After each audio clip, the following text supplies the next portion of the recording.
We've got a lot of promising GTA 6 news, so without further ado, let's get straight into it. First off, Take-Two CEO address. The GTA 6 PC release, the game which was announced in December 2023, is set to release exclusively on PlayStation 5 and Xbox Series X. And as this announcement left many PC gamers disappointed, including me, as I've always preferred playing on PC, and it looks like GTA 6 might be the reason to change that. During a TD Cowen conference, Zelnick was asked whether the decision to exclude a PC release at launch was final or if there was a possibility of a later announcement for the platform, and he replied, "It doesn't seem to me that either would be set in stone, but Rockstar has an approach to platforms which we've seen before, and they will make more announcements in due time." So Zelnick's comments suggest that Rockstar is likely continuing its tradition of console and PC releases as they have done with previous titles in the series. He also hinted that the gap between the console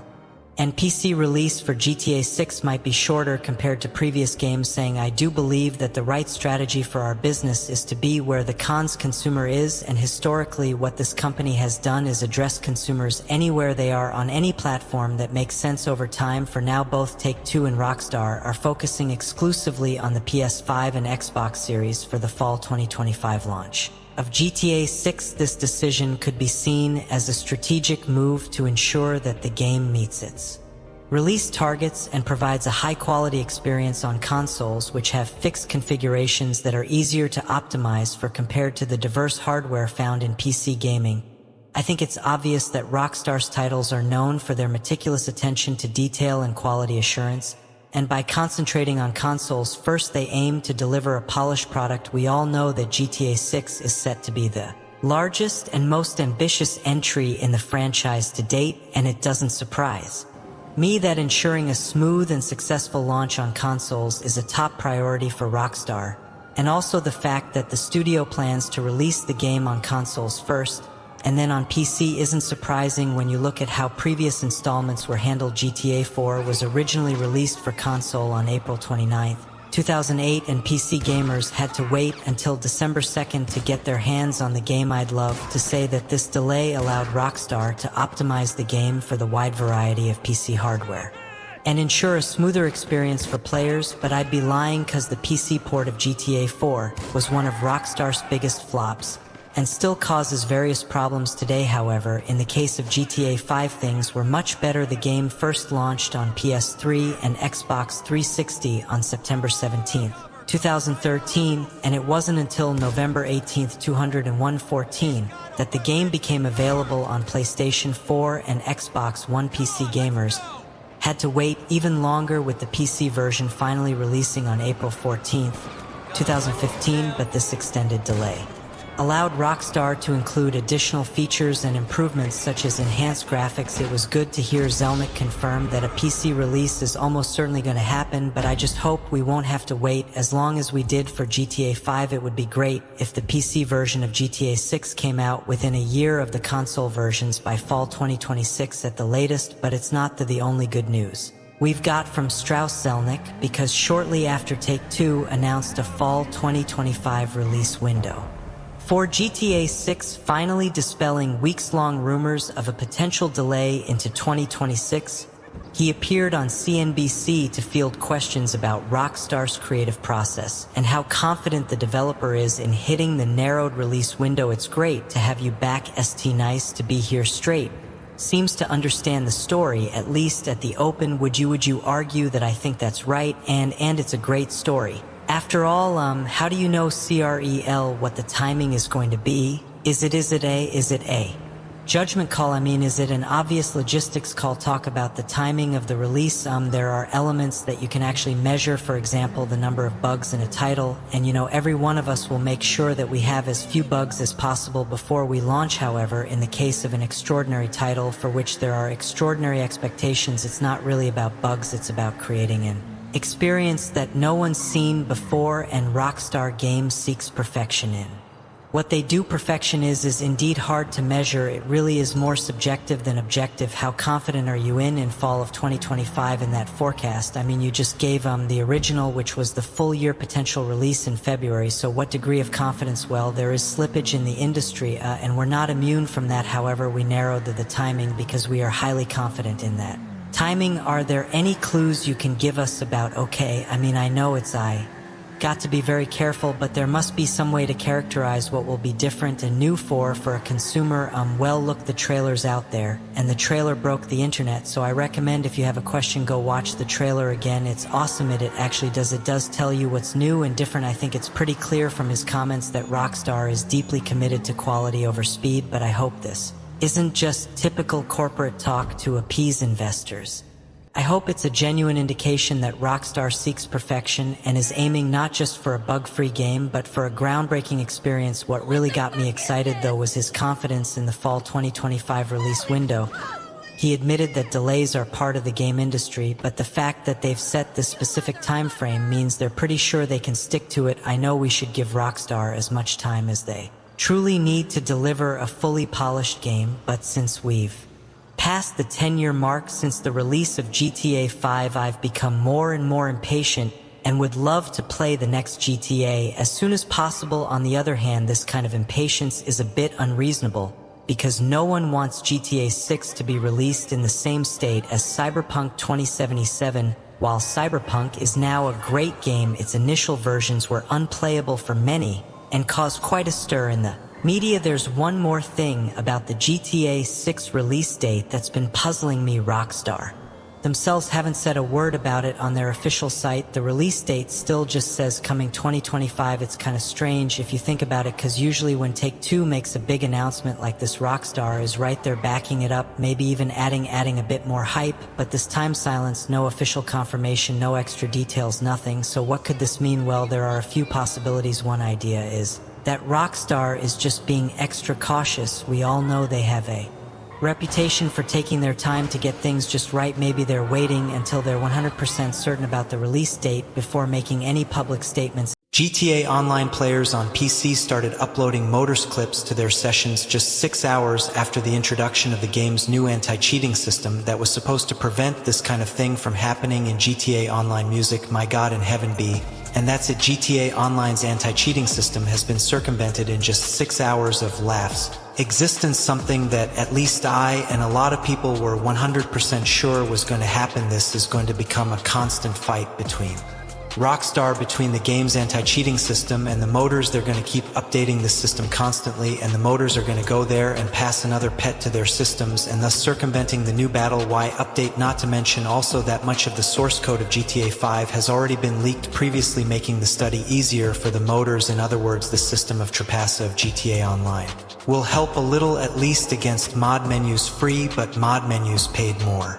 Complex will certainly continue to work in the future. Now, another detail, more than 80% of you are not channel subscribers who watch my videos, so if you are one of those people, subscribe to the channel, of course, if you like my content, and this problem will only really be solved. Rockstar will is the case, but not only have Motors been affected by this new change, unfortunately regular players have also been affected. Barry only works on the Windows operating system. It doesn't work on Linux, for example, and also of course on the Steam Deck platform, and all those players who don't use Windows or who play through the Steam Deck have lost access to the game, to GTA Online, and the game suffered a bombardment of negative reviews on Steam, which, if I'm not mistaken, is something that has never happened in the history of GTA. This is the first time this has happened, and I'm not gonna lie, this is a great way to get Rockstar's attention. They care more than many people think about this kind of thing. They have already gone back on the biggest example of this that I can think of at the moment is a bug in GTA Online, which is the bug of flying with a motorcycle or with a bicycle. At the time they removed this bug from the game, the community got together and spoke out against this change, and they simply put the bug back in the game. Obviously this is a different situation, but I'm pretty sure that yes, they're probably going to release access to GTA Online again, both on Steam Deck and also on Linux. I think they probably managed to predict that this.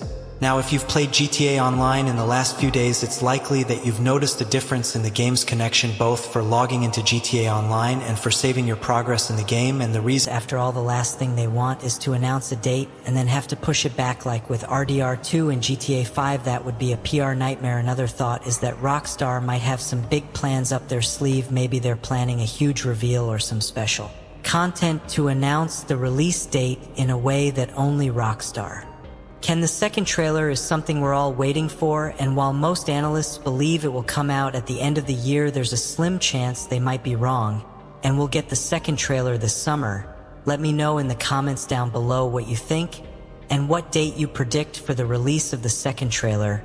While I was scrolling through X, I came across a post from Da that made me burst out laughing. He asked who remembers when Goat Simulator had an ad featuring the GTA 6 leak in it. The video was taken down shortly after and was posted in December of 2022. Honestly, I had completely forgotten about that, but now that he's brought it up, I just have to show you the clip. Meet Shah. He's an NPC in San Angora in the world of Goat Simulator 3. This is his story. Yeah, so a day my life is pretty rad. Most of the time I walk in circles on my path, my spline as it's called. Sometimes I notice stuff on the ground. I might pick it up, then throw it away. Sometimes I appreciate art, and sometimes I just sit on a bench pondering. To get this job, I had to be prepared both mentally and physically. I mean, you get thrown around quite much and it has to look good, so I spent quite some time at the most prestigious ragdolling school in the world. I learned a lot, and I think I turned out to be a pretty good ragdoll. Apart from this job, I have other stuff in the pipeline, other big game worlds. You can actually see me in some footage that was leaked a couple of months ago. Oh, that's my cue for my spline in the farm area. Got to go. When I first saw that ad, my initial reaction was like, what the heck were they thinking? It's kind of stupid if you think about it, but then again, it's exactly what you'd expect from Goat Simulator. I mean, using something as massive as the GTA 6 leaks to promote a different game, that's a bold move. It's the kind of stunt that only Goat Simulator could pull off without it seeming completely out of place. What's really funny about this is how they managed to turn something as serious as a loo into a joke. GTA 6 leaks were a big deal. Fans were hungry for any scrap of information about the game. For this, believe it or not, after years and years, GTA Online has been suffering a DDoS attack. Exactly what you've heard. It looks like we're back to 2013-2014, according to user Moore's Mitchell. The servers seem to be gradually suffering a DDoS attack from a group of people opposed to GTA Online's new anti-cheat berry system recently added. User Moore's Mitchell Rockstar servers have suffered a DDoS attack from a group of people opposed to GTA Online's new berry anti-cheating system recently added to the game. The servers seem to be gradually coming back online at the moment. Those responsible plan to send out more frequent DDoS attacks from now on until Rockstar makes it more difficult for them to do these DDoS attacks. And he also responded to a user who asked the following: is this what you're saying confirmed, or are you just guessing things? Apparently it was a very easy botnet attack that took down the authentication servers, so they won't have any kind of problem continuing with these attacks for a while. And he continues, the attacker just used a netbot to mess with Rockstar's authentication servers, which explains why of Rockstar's flawed security system, which was never a secret to anyone, to take down the GTA Online services. And also the Berry website. Now, no group so far has been stabilized by these attacks. Could be one of those groups, the moders who lost access to GTA Online, the players who lost access because they don't play on Windows, or even the players who are currently being banned in GTA Online. There are certain rumors going around that Rockstar is once again banning players in GTA Online, that basically there is a new wave of bans in the game that I have not been able to confirm so far. And according to these rumors, not only moders are being banned, but also cheaters and trolls. For example, if you play a race in GTA Online and just do the cause there, try to get in the way of other players, apparently now you'll be banned for that kind of thing. And although I can't verify it, as far as I know, the GTA Online reporting system has actually been updated, and Rockstar has already taken a stand against grifts and throws during the Mercenaries DLC, and apparently some players are saying that they are being banned for griffing in GTA Online, which I personally don't believe, but these are the current rumors. Previously, there was a rumor about the postponement of GTA 6, that the game would now only be released in 2026, but it seems that fortunately, Rockstar's Donald relative, they reaffirmed that GTA 6 will still be released between mid and late 2025, to be more specific, in fall 2025. That's exactly what they said, word for word, simply squashing these rumors of GTA 6 postponement to 2026. We believe Rockstar has established a unique and popular cultural phenomenon with the GTA series, which is the most iconic and critically acclaimed brand in the interactive entertainment industry, having sold over 420 million units worldwide. Our most recent release, GTA 5, released in 2013, has sold over 195 million units worldwide, includes access to GTA Online. Rockstar continues to invest in the franchise and plans to release GTA 6 in the fall of 2025. Rockstar released its first trailer for the title in December 2023 and will share more details over time. Now, here's another detail that kind of confirms the new GTA 6 expansions and DLCs. Rockstar continues to expand its established series by creating sequels, offering downloadable episodes, and providing additional content. Rockstar's titles are published on all major platforms, including mobile devices. In short, this confirms that GTA 6 again so far will still be released by the end of 2025, and to be more specific, during the